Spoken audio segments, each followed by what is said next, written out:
花儿开得妖娆，女儿心事又有谁知晓？问天无语，月儿笑，花园相望人寂寥。痴情人得不到，也忘不掉。寒雨过，夜未央，天出现一丝光亮。牧笛笑深情，山河岁月催人老。一腔深情无以报。这一世风雪路途遥，相濡以沫是骄傲。来世再相约，庭前花朵记得我。到底是一世的情未了，来世再相约，庭前花朵记得我。到底是一世的情未了。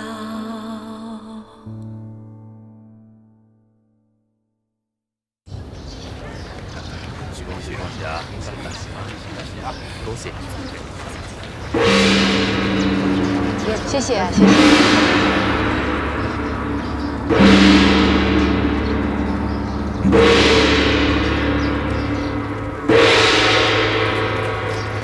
赵大人来。长杆总督赵大人到，落轿。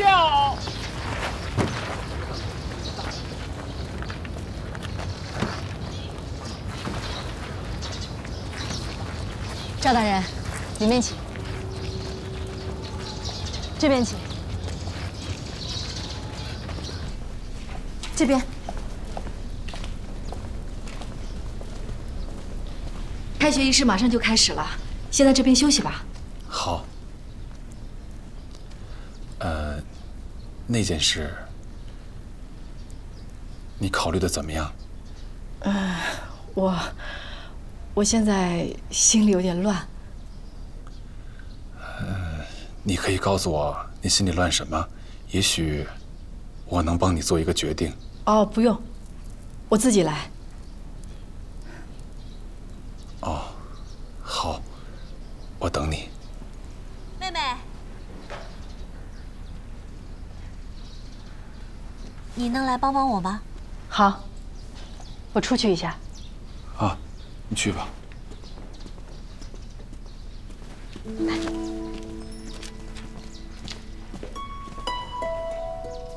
妹妹，来，我肚子太大了，蹲不下。来，你帮我绑一下吧。我来。谢谢啊。你呀，有什么打算啊？啊？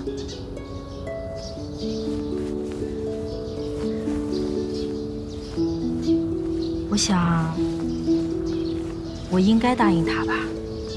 应该？为什么应该啊？这么多年，他为我为吴家付出了这么多，我无以回报，唯有以身相许，终身相伴。那你爱他吗？我很欣赏他，也很敬佩他。你看着我，你心里有他吗？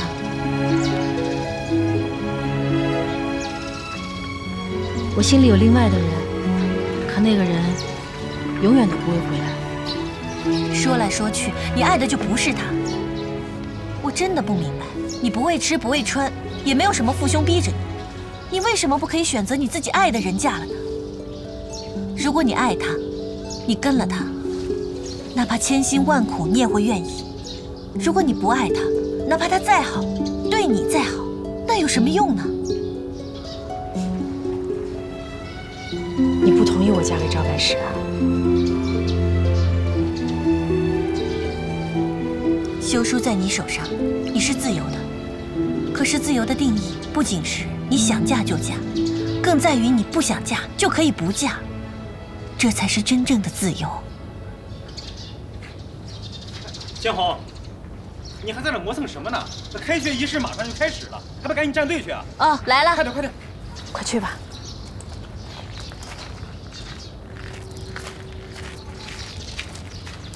夫人，校长请您和赵大人出席开学仪式。好。演讲稿我已经准备好了，你再过目一下。没问题。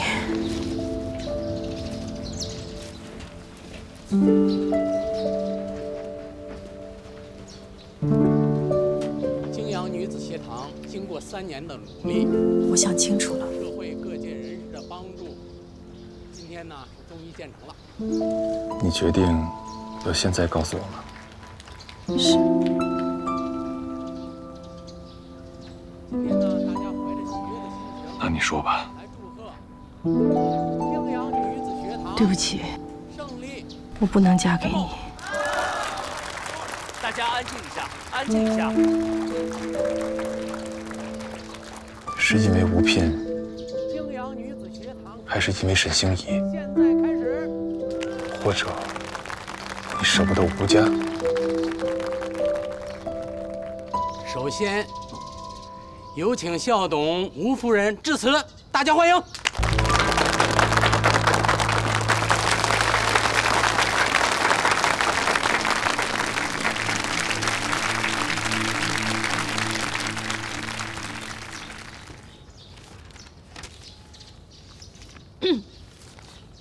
己亥之下，7月流火，弱女数十，萃于精卫之畔。此时盛况出于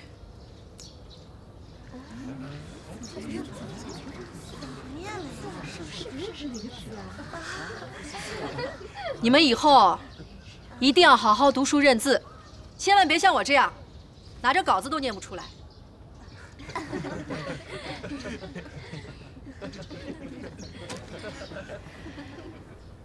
刚才彭校长介绍说，我叫吴夫人。我想告诉大家的是，我的名字叫周莹，我可能是这个泾阳城里最大逆不道的女人了，整天抛头露面，爱瞎折腾。因为不守规矩，还挨过赵大人的板子。这还不算什么，我还被盛过堂，坐过刑部的牢，被判过斩监候，死里逃生很多次。最邪乎的那……我的事情以后慢慢说。我们先说说这个学堂的事情。我为什么一定要办这间女子学堂？其实我自己也不太清楚。这是我一个朋友的心愿，因为他认为，只有女孩子读了书，国家才有救。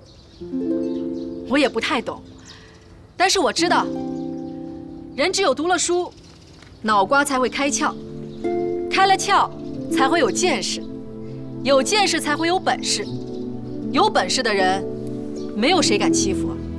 男人是这样，女人也是这样，好像国家也是这样，对不对，彭校长？是。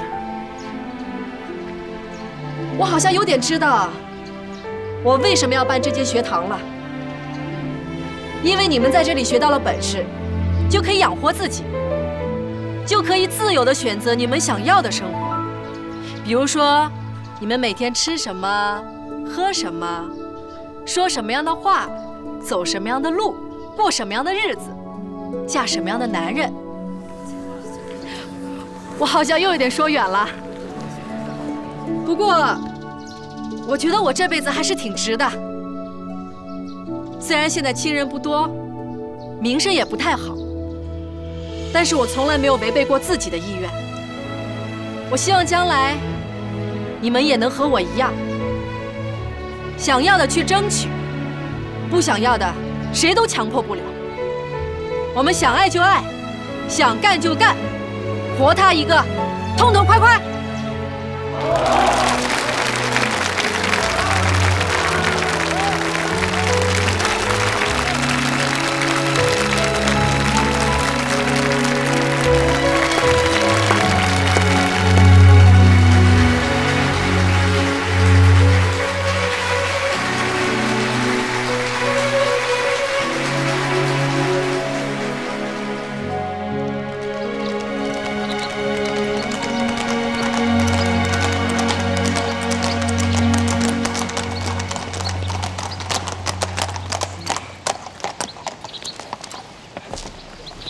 赵大人，请。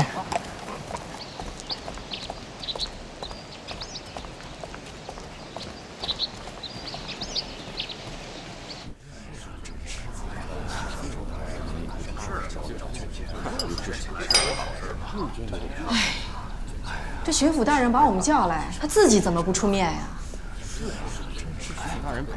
夫人，请少安勿躁。我这都已经喝了3碗茶，吃了4碟点心了。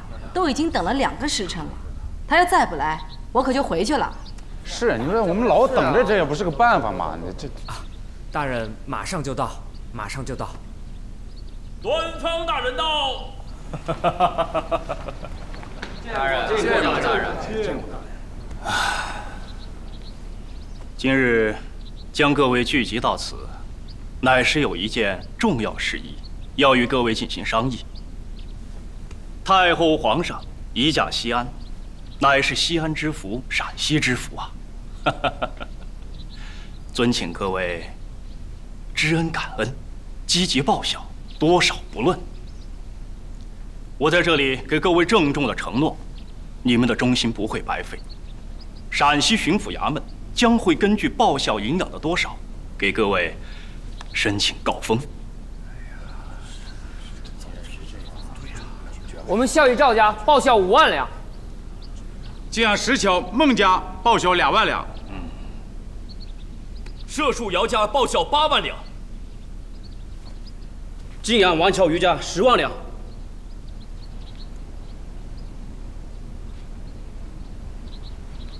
吴州市，你们吴家怎么说呀？大人，入春以来，陕西遭遇蝗灾、旱灾，数百万户人家颗粒无收。我们吴家一直想方设法赈济灾民，这前后已经花了数十万两银子了。你让我再拿银子出来报效太后和皇上，我可真拿不出来了。尔等小民，能够有机会报效太后皇上，那已经是天大的恩典，你怎的还推三阻四呢？太后皇上爱民如子，我等竭尽全力让百姓安居乐业，我相信这也是对太后和皇上的一种报效。赵大人请。端大人，赵大人，赵大人稍后。有劳了，隋公公。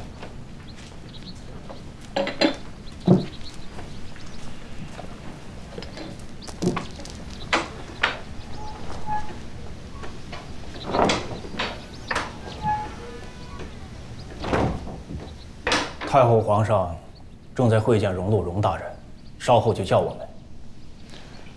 端大人，你可知道皇上太后召见我们是为何事？还不是要这样要那样啊！既然太后皇上开口，我们作为人臣，就尽量去办吧。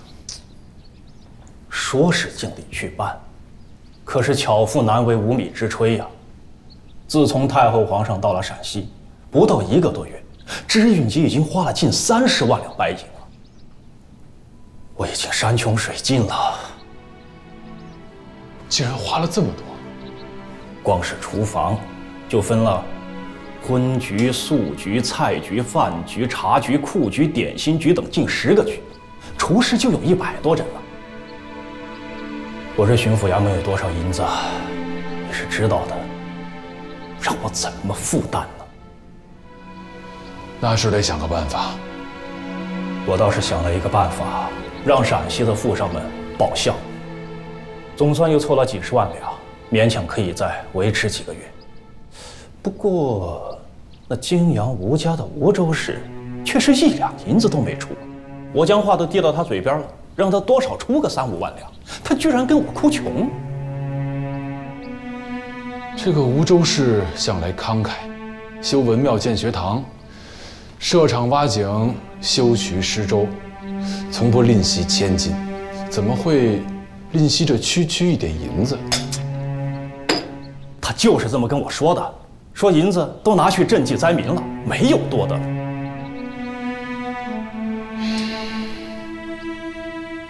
这样吧，段大人，你先别着急，我去跟他说说，让他设法从别处挤出来一些解你燃眉之急。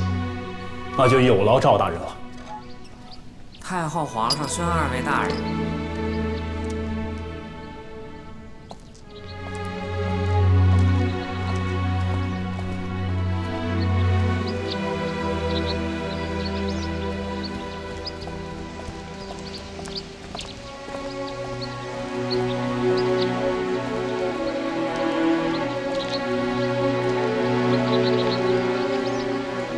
陕甘总督赵白石，陕西巡抚端方觐见。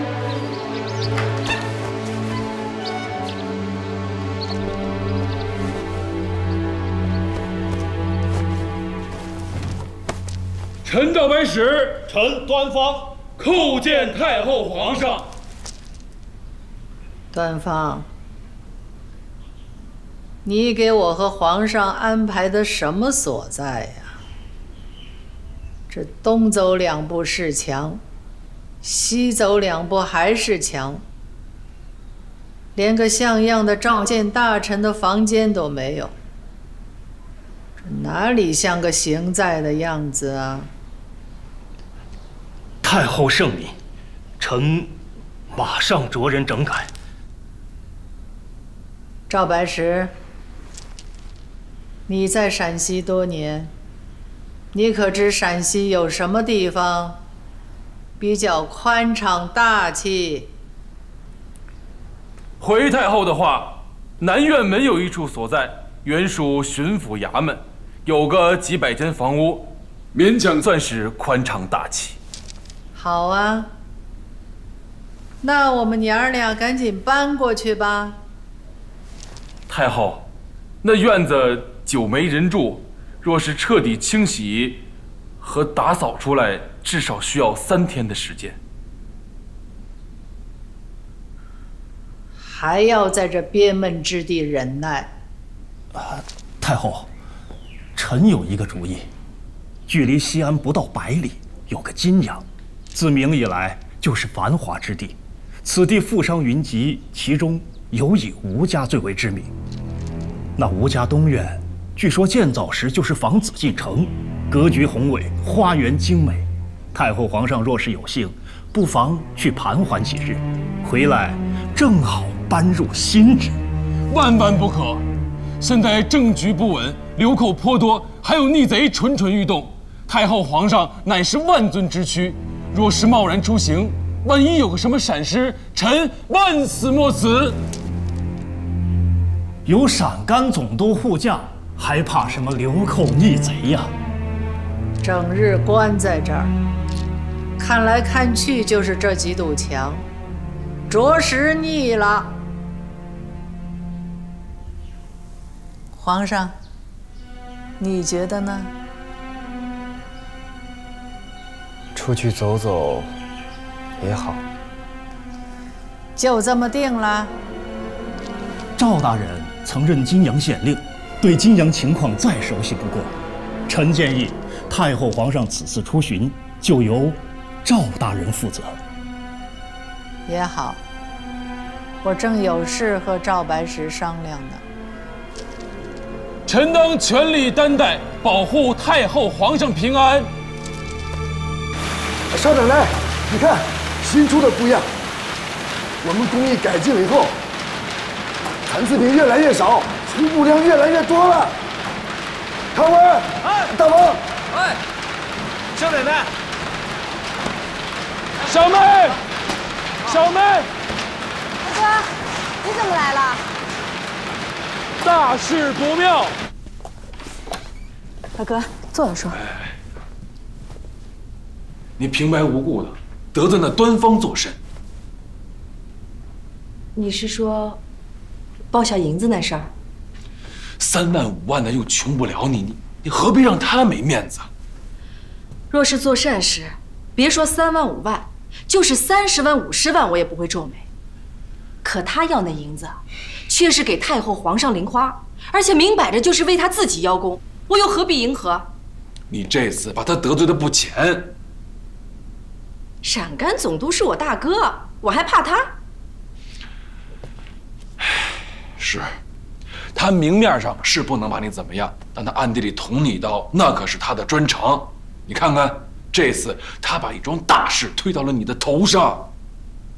什么事啊？太后皇上巡游泾阳，点名让吴家东院接驾。吴家东院接驾，接就接呗。你以为是家里来个客人那么简单呐？啊？不就是来个客人吗？远道而来的婆婆和大兄弟。太后是你婆婆，皇上是你大兄弟，那你是谁呀？啊？你还真别说，我爹在的时候曾经说过我是宫里的格格，我是被人狸猫换太子换出来的。喝茶。哎，我说你。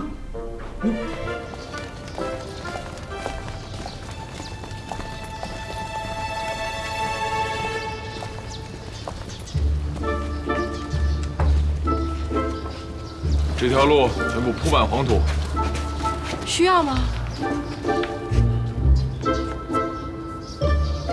回头就办。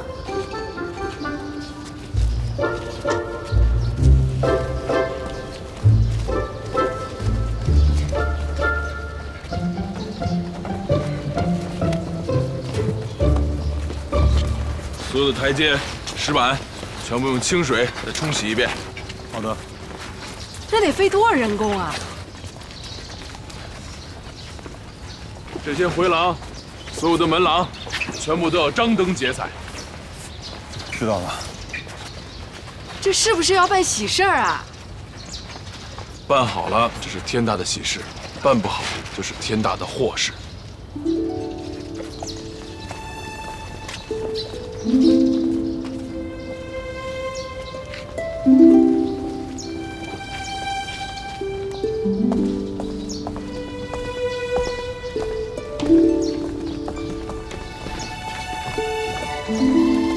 这几个灯笼全部换掉，这些爬墙虎要清理干净。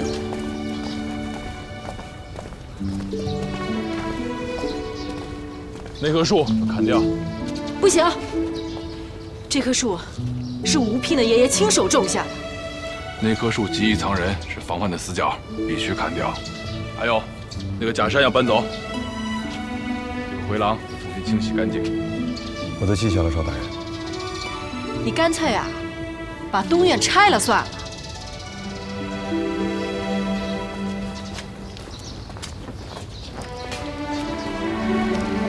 这个角和这个角，安插岸上。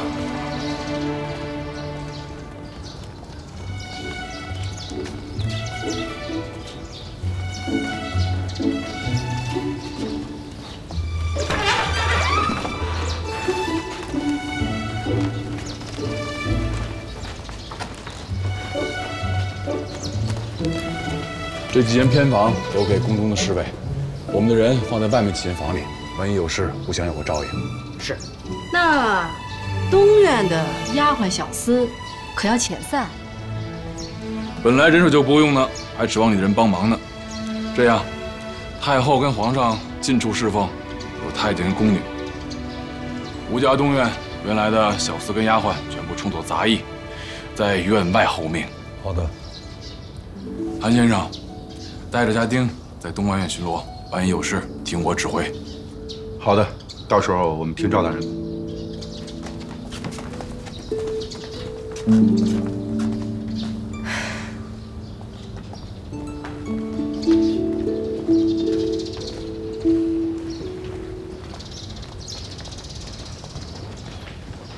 织金圆的不错，留给太后跟皇上做寝宫。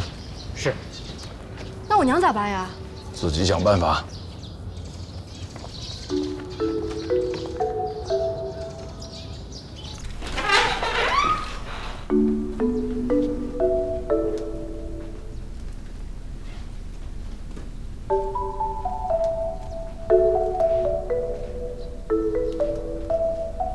到时候你住哪里？无所谓啊，最好把我也撵走。那你还是住别院吧，有事我去别院找你。现在吴家东院的一切，我心里都有数了。唯一放心不下的，就只有你了。我啊？太后跟皇上来，难道你不去磕头？这轮得到我吗？万一轮到你，你怎么办？那我就磕呗。说的倒是简单，这磕头可是很有讲究的。民女周莹恭请太后圣安。眼睛，叩见太后的时候，万万不可头去。记住了。哎，你又错了。怎么啦？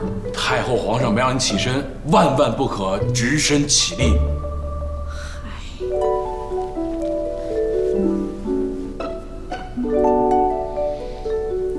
行，起来吧。哎呦，你站就站，万万不准有这些动作。可我膝盖都跪疼了。忍着。得嘞。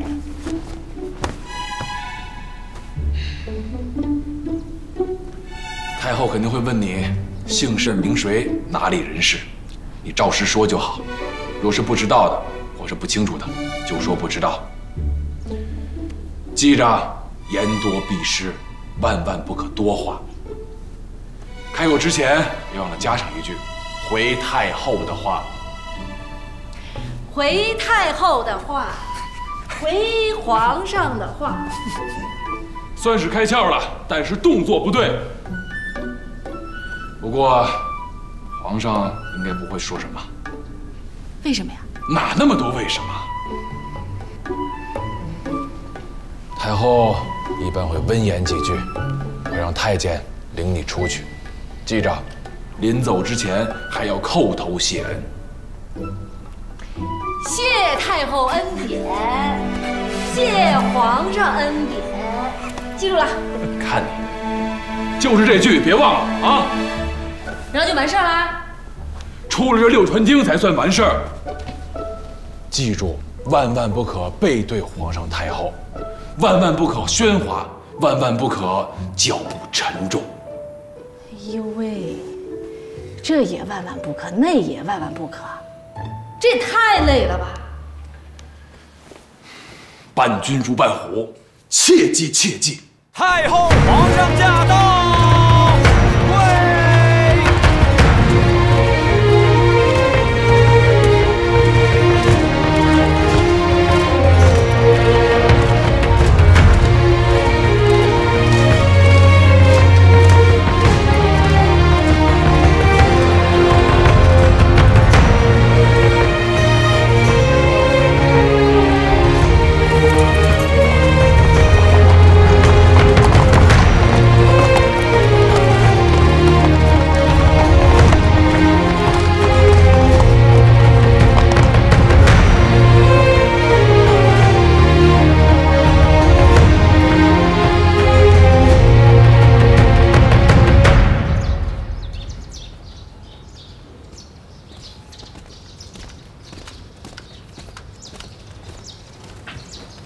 听说啊，太后皇上昨天去逛了花园，老王还被问了几句话。老王昨天高兴的，一晚上都没有睡着。真的？嗯。看一下。走。哎，你们说，他们会不会逛到咱们别院来啊？嘿，要是真来了，咱们都能见到太后皇上，说不定我也被要去问几句话。我这辈子就值了。你就美了你，还没等太后皇上走近呢，你就先被拖出去了。多少年的，还想见太后皇上？别想了。在哪说呀？梧州市呢？在里面呢。快快快！太后皇上要见他呢。好好。说什么来着？要见我啊？对，就现在。那就去呗。哎，少奶奶，你不换身衣服啊？我这衣服干干净净的，不用换吧？行吧。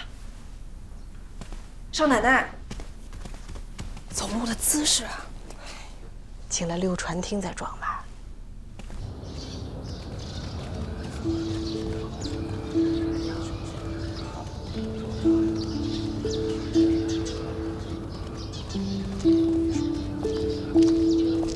记住，少说话，多磕头。皇上太后喜怒无常，万一那句话惹恼了他们，后患无穷。去吧，我在这儿等你。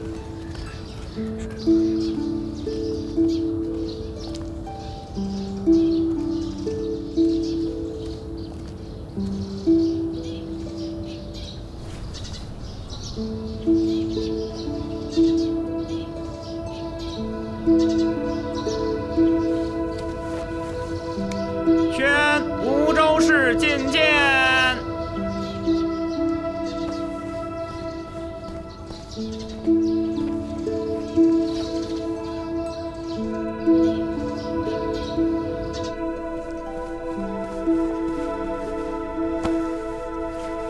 梧州市恭请太后圣安，梧州市恭请皇上圣安。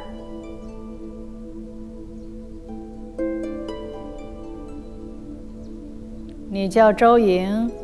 是。回太后的话，是。你就是这儿的当家人？回太后的话，是。这院子不错。回。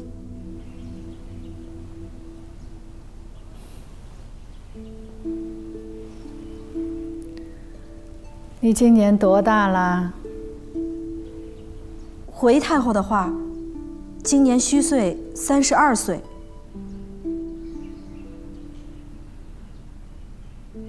哪里人士啊？回太后的话，名妇哪儿孤儿出身，不知籍贯在哪儿。哦。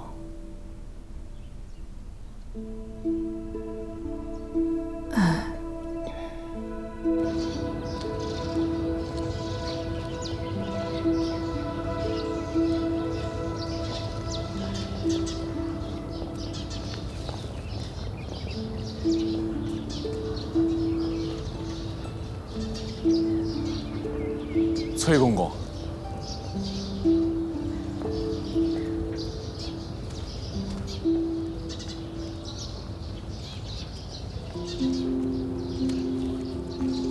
大人，崔公公，麻烦您进去给看看，这里面什么情况？哎，好。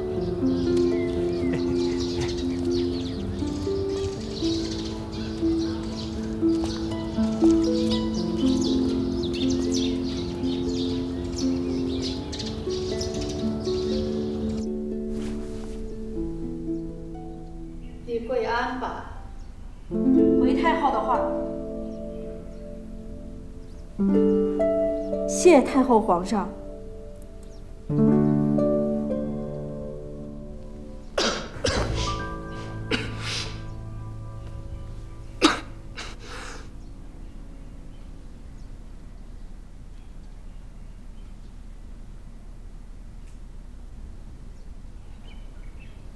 听说你少年守寡，后吴家破败，你一手接掌，将吴家再次振兴。回皇上的话，人说齐家治国平天下，民妇只是齐家而已，而太后、皇上治国平天下，那才是了不起。哦，你还知道齐家治国平天下？看来是读了点书的。回太后的话，民妇只认识几个字而已。那你说说，你挣下这份家业靠的是什么？回太后的话，只靠一个字，变。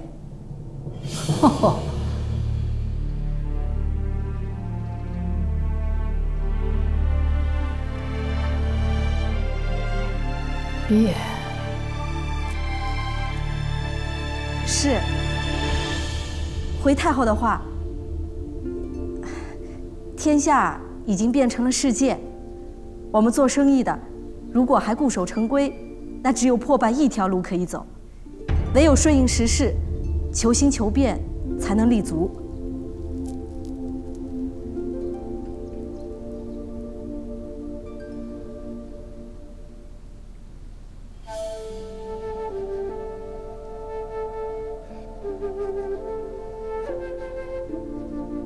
起来说话吧。谢太后皇上。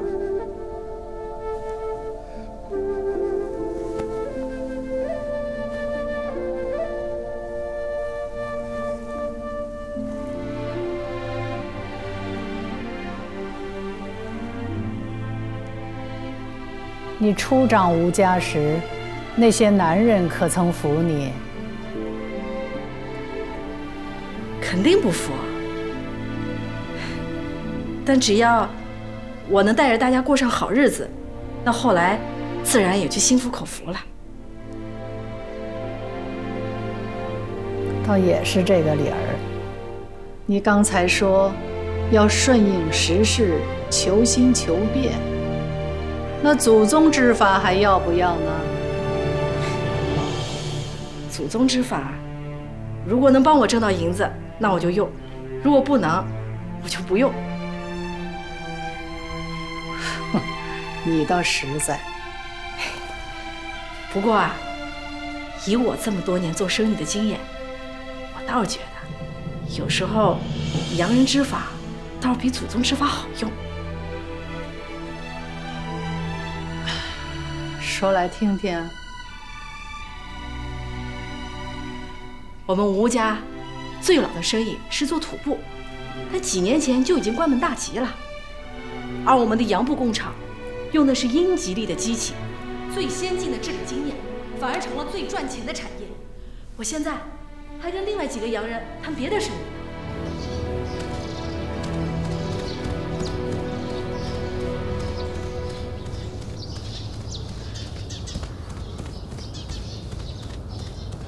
赵大人，本来都已经跪安了，可皇上多问了一句，老佛爷就让那吴州市给留下了。他们在谈论些什么？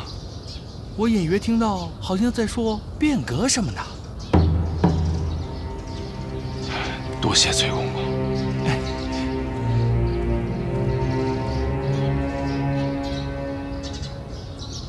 除了求新求变之外，那你打理生意还有什么诀窍？还有的话，那就是放权。放权？你不怕家不成家了？家不是一人之家，是大家之家。在吴家，连丫鬟、小厮、掌柜都持有股份，只要他们愿意，都可以为生意献言献策。而我身为家长，只要他们的话对大家有利，那我就采用；如果他们的话对大家不利，那我就当耳旁风了。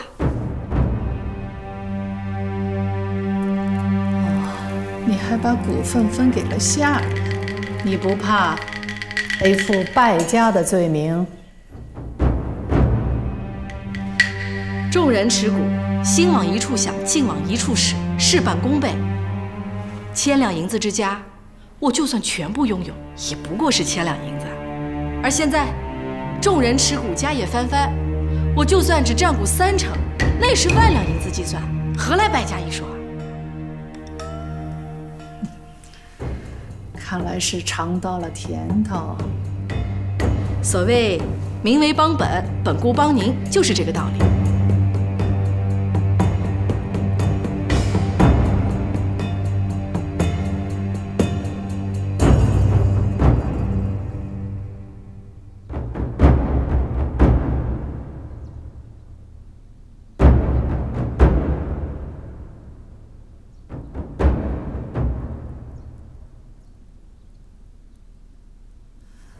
你出去吧。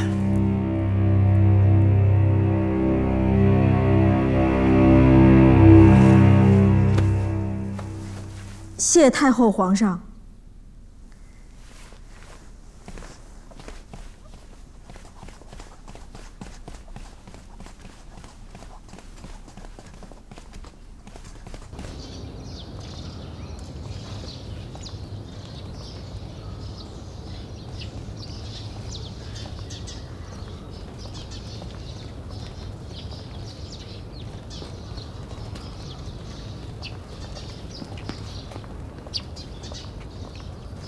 谈了这么久，太后不停地问，那我只有不停地答了。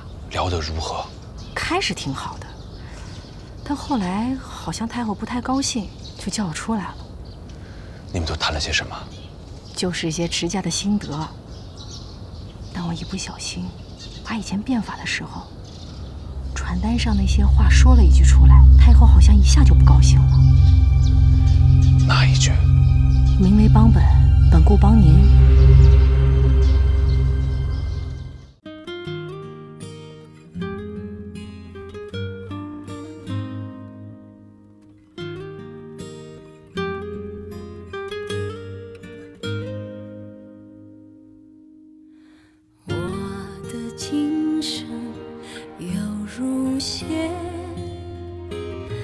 几番缠缠绵绵织成面，我问思念应从哪边采？一轮明月升起来，行走在茫茫月光的中间，我不能久留于伤感。待天空云舒寂寥，我发现你从未离开我身边。遥遥相对，满天清辉，再从容看一遍，恍若雨水。忍不住一时凭空以为岁月有痕都在心扉，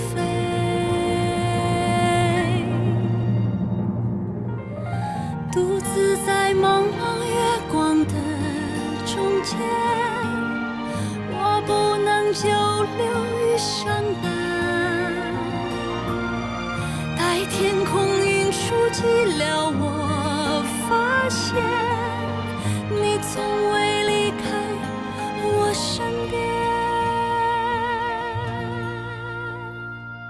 遥遥相对，满天清辉，再从容看一遍，恍若雨水。忍不住一时凭空以为岁月有痕都在心扉。行走在茫茫月光的中间，我不能久留于伤感。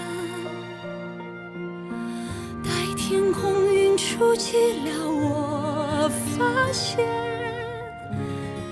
你从未